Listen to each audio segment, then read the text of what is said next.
ये आपको class 10th का मैथ है, एक्सरसाइज 10.2। हम आपको क्वेश्चन नंबर 1 से बताने वाले हैं। देखिए क्या है कि from a point Q the length of the tangent to a circle is 24 centimetre.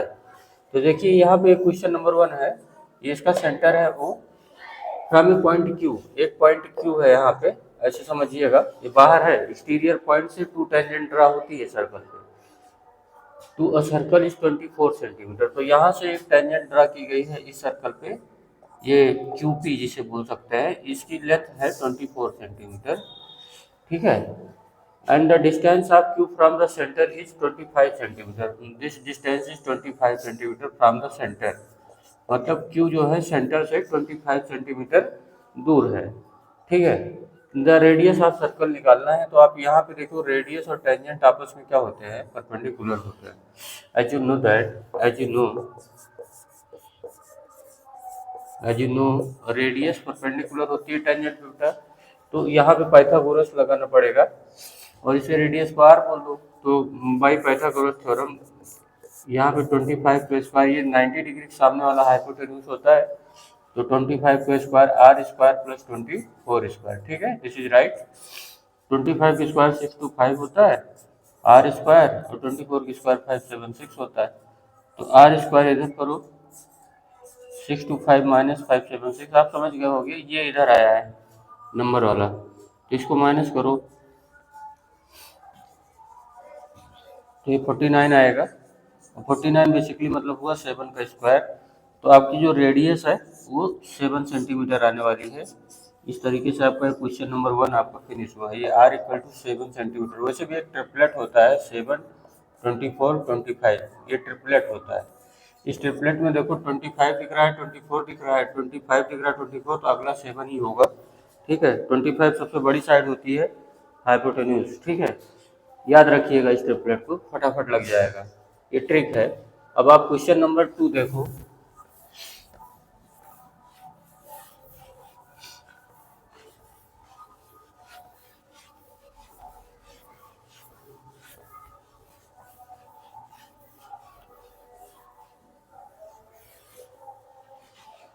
करा in figure 10.11, if TP and TQ are the tangent to a circle with center O, so that POQ 1110। देखो ये POQ है, POQ 110 है, और PTQ निकालना है। PTQ आप जानते हैं रेडियस और टेंजेंट क्या होती है, परपेंडिकुलर होती है, 90 डिग्री होगा, दिस इज ऑब्जेक्टिव क्वेश्चन। ये 90 हो गया, तो इसको आप निकाल सकते हो कि नहीं, अब 1 मान लो इस एंगल को, समझे कि नहीं। तो एंगल 1 इक्वल टू क्या होगा, अगर अपनी डायरेक्ट लगा रहा हूँ, देखो वो क्या है, ये 1 नंबर का क्वेश्चन है ना, ऑब्जेक्टिव होगा इसलिए एक्सप्लेनेशन नहीं दे रहे हैं। आप रेडियस और टेंजेंट आप जानते हो, रेडियस परपेंडिकुलर होती है टेंजेंट पे, either you can say tangent perpendicular होती है रेडियस पे। तो 90 डिग्री हो गया, तो 90 90 180 हुआ, और 110, तो मतलब 360 टोटल एंगल होता है, माइनस 290 कर दो। कैसे देखो 290 आया कैसे, 90 90 180 और 110, तो 290, और टोटल क्वाड्रिलेटरल का एंगल का सम कितना होता है 360। O P T Q, O P T Q क्या होगा, क्वाड्रिलेटरल होता है, क्वाड्रिलेटरल के चारों एंगल का सम 360 होता है, तो 360 माइनस 290 कर दीजिए आप, तो 70 आ गया, आपका आंसर हो गया क्वेश्चन नंबर 2, ठीक है। अब यहाँ पे क्वेश्चन नंबर 3 देखो, कह रहा है if tangent P and P from a point P to a circle with centre O. तो देखो एक सेंटर है सर्कल का जिसका सेंटर है ओ, और पी एक पॉइंट है, यहाँ से टेंजेंट पी ए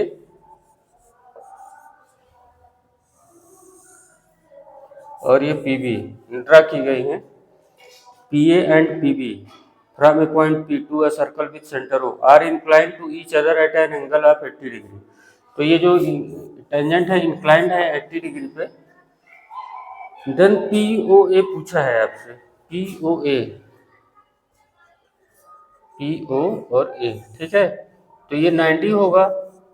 अगर इसे भी ज्वाइन करो तो आप पाइथा वो कॉन्ग्रुएंट से ये प्रूव कर सकते हो कि ये वाला पार्ट और ये वाला पार्ट इक्वल होगा। तो ये 80 है तो ये 40 हो गया, ठीक, तो ये कितना हो जाएगा 50 हो जाएगा। क्यों, क्योंकि एक ट्राइंगल के तीनों एंगल का सम 180 होता है।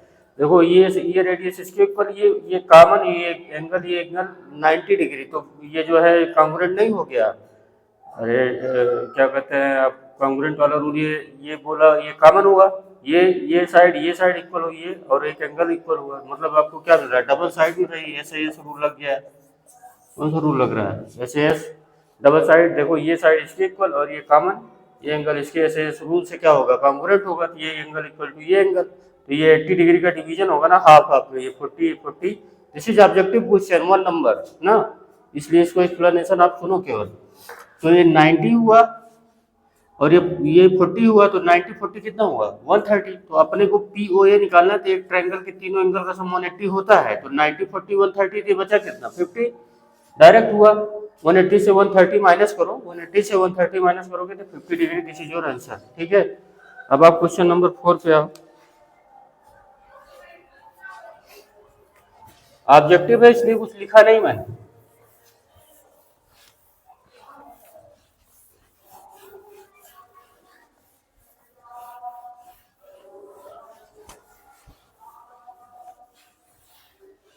Question number 4, prove that the tangent drawn at the ends of a diameter of a circle are parallel.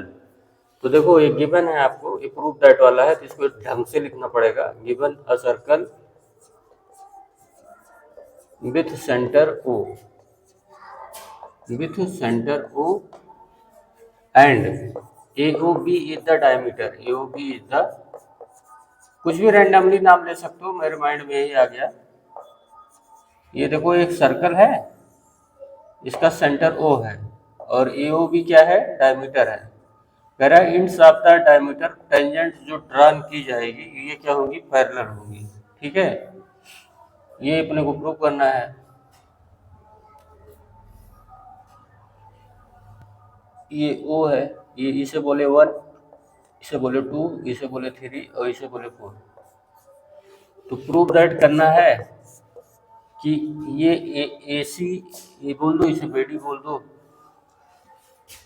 इसे E बोल दो, इसे F बोल दो, कुछ भी बोल दो, मतलब प्रूव करना है जो टेंजेंट है EAC ऊपर पैरेलल होगी FBD के। ठीक है, तो प्रूफ कह लो या सोल्यूशन कह लो। देखो क्या है कि आप जानते हैं OA रेडियस है, OA जो है परपेंडिकुलर होगी EAC पे, OA परपेंडिकुलर होगी EAC पे, ये रेडियस है और टेंजेंट है, आप पीछे पढ़े हो, मतलब 1 = 2, ये सब 90 डिग्री होगा, लाइक दिस। OB जो है रेडियस है, ये परपेंडिकुलर होगा FBD पे, FBD लाइन पे परपेंडिकुलर होगा, तो मतलब यहाँ से क्या होगा, एंगल 3 = एंगल 4, ये क्या आएगा 90 डिग्री आएगा। तो अब आप देख लो इसको एक सिस्टम से हिसाब से, पैरेलल लाइन का जो कॉन्सेप्ट होता है, 1 = 4 हो गया और 3 = 2 हो गया। ये सब कैसे एंगल हैं, 1 को 4 से, 2 को 3 से आप इक्वल बोल रहे हो, तो ये कैसे एंगल है, अल्टरनेट इंटीरियर एंगल। कैसे हैं, अल्टरनेट इंटीरियर एंगल। तो ऐसा करेक्टर कहाँ पे आता है, पैरेलल लाइन के केस में ऐसे सिम्टम्स आते हैं कि 1 = 4 हुआ, 2 = 3 हुआ। जैसे सोचो आपको कोरोना हो गया तो आपकी जीभ का टेस्ट गायब हो गया ना, तो ये सिम्टम्स कोविड बोलते हो, ऐसे ही ये सिम्टम्स कहाँ पाए जाते हैं, सिम्टम्स पैरेलल लाइन में होते हैं।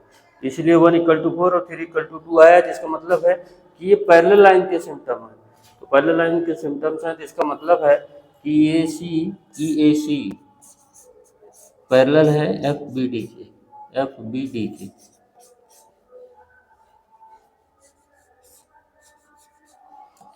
Hence prove. That's all for today. अच्छा, अगर इतना वर्क अच्छा लगा हो तो लाइक शेयर सब्सक्राइब करना मत भूलिएगा।